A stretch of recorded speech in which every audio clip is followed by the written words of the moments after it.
Good evening and जय Hind student. बेटा मैं सुनीता द्विवेदी योर हिंदी टीचर। आज हम पाठ 1 तब याद तुम्हारी आती है कविता, इसके कवि के बारे में पढ़ेंगे। बच्चों, कवि हैं राम नरेश त्रिपाठी जी।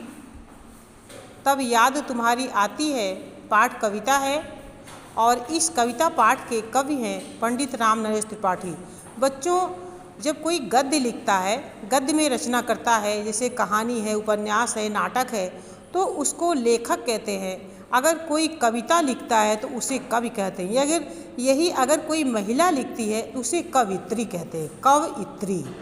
ठीक है। इनका जन्म 4 मार्च 1889 ईस्वी में हुआ था।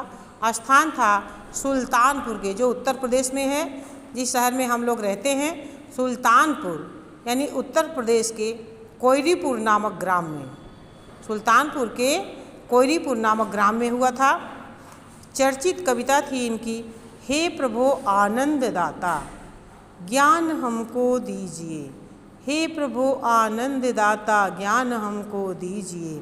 हम लोग प्राइमरी में जब थे तो ये कविता हम लोग को प्रार्थना में गाई जाती थी। जब सुबह प्रार्थना होती है, जैसे आपके यहाँ असेंबली होती है, ऐसे ही प्रार्थना सुबह होती थी, तो प्रार्थना सभा में हे प्रभु आनंद दाता ज्ञान हमको दीजिए, ये कविता गाई जाती थी। बहुत चर्चित कविता थी पंडित राम नरेश त्रिपाठी की। इस कविता को आज भी प्रार्थना सभा के समय गाया जाता है। कविता के अतिरिक्त उन्होंने कई उपन्यास और नाटक भी लिखे। कविता के अतिरिक्त उन्होंने कई उपन्यास और नाटक भी लिखे। कि महत्वपूर्ण रचना है कविता कौमुदी, महत्वपूर्ण रचना और बहुत प्रसिद्ध रचना कविता कौमुदी थी। प्रमुख रचनाएं थी इनकी कविता कौमुदी प्रमुख रचना, और अन्य रचनाएं थी मिलन, पथिक, स्वप्न, मानसी आदि।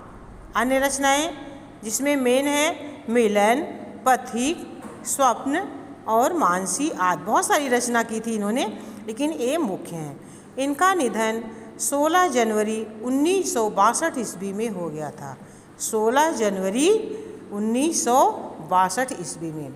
बच्चों, ये राम नरेश त्रिपाठी के बारे में मैंने आपको बताया, उनके जीवन परिचय के बारे में आपको बताया।